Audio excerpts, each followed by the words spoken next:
it kind of breaks back. I mean, we were hoping that yesterday's pull-up would have continued somehow. It doesn't seem to be the case, and we've sold off what we had for the better part of the trading day today, I must say. Twice in the day, we dipped in the red. The first time we recovered, which happened somewhere midway through trade. The second time when we cracked in the last 45 minutes of trade, we haven't been able to recover. So maybe the post-closing will be marginally in the green, but we're ending in the red. For the Nifty bank, definitely in the red, and the mid caps and the small caps too will come up on your screen. The market breadth was looking even, Stevens.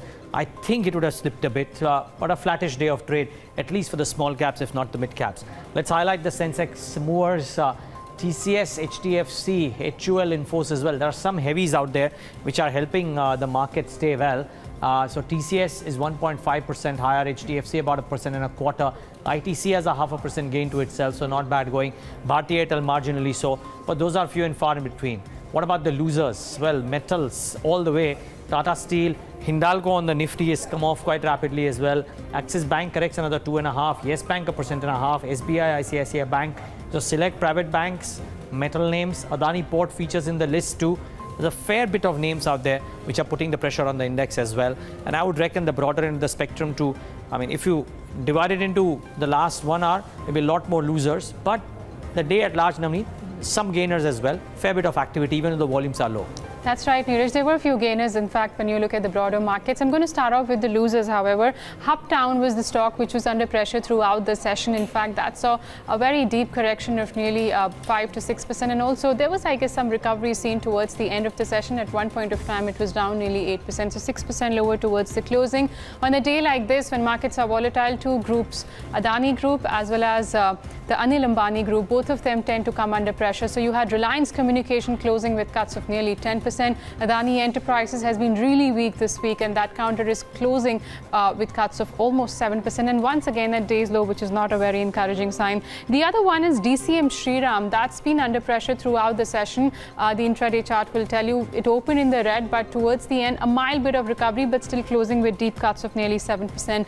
Metal stocks were under pressure. In fact, the Nifty Metals Index was your top sectoral loser for the day. And we know the reasons why, because the US President Donald Trump finally signed to impose import tariff on steel and aluminium, as a result of which you had stocks like Steel Authority, Jindal Steel and Power across the board. There was selling seen for metal stocks, and PSU banking stocks once again under pressure. So Canara Bank, that was the one which came under severe pressure. That's the stock which also saw a lot of selling which came about. So Canara Bank closing at day's low with cuts of 7%. Bucking the trend, however, was Central Bank. That stock saw multiple deals, actually block deals, which took place, and in fact biggest percentage gains seen for this year in 2018. So Central Bank closing with gains of 11%. Tejas Network, as we highlighted during the second straight day of good strong gains. Wow, closing at day's high, 11% higher. Yesterday it was up nearly 7%. SJVN, that rallied in the last half an hour of trade, as the charts will show you, but still it's closing off day's high with gains of 5%. And finally, I want to highlight SP Apparels too, which rose in a weak market like today from the broader market and sustaining the gains actually throughout the session. SP Apparels closing with gains of closer to 8%, Neeraj. Yeah, so all in all, a week afternoon of trade, if we can use that term. Just 2 or 3 things. Firstly, the advanced decline ratio should come up on your screen, and we should see how the market breadth, as we were saying, it was even Stevens for most part of the day. The last 1 hour, it completely collapsed in favor of the declines. So 955, and compare this to what the market breadth was at the start of the trading day or midway through the morning, and you will see the difference. So 1:2 or 2:3 in favor of the declines. Thinly traded day though. I don't know if the volumes picked up in the last 45 minutes, but at 2 o'clock when we started off, the 17,000 crores. So this is actually subpar on the cash side, at least, if not the FNO side. Futures and options market, yeah. Yeah, but close to 5. But this is definitely subpar, the NSE cash volumes. And finally, if you just look at what we've done for the week, I think the MRR2 function will come up.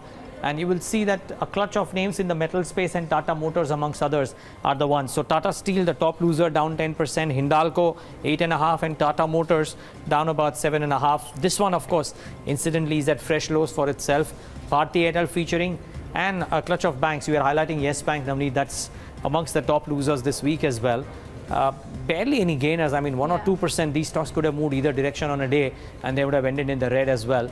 So barely any gainers. No, nothing worth its salt. Maybe IT stood out a little bit by its defensive nature. TechM, Infi, HCL Tech, amongst others, but very few in terms of gainers. None at all. In fact, peppered with losses to the metal space, and maybe stocks like Tata Motors and Bharti Airtel. In fact, had there not been support coming from the IT pack, Neeraj, I think the losses would have been even more, because look at Tech Mahindra, Infi, HCL. The gains are not too much on a weekly basis. It's just that they closed in the green, which supported the markets, and Infosys, TCS are all the heavyweights in the index.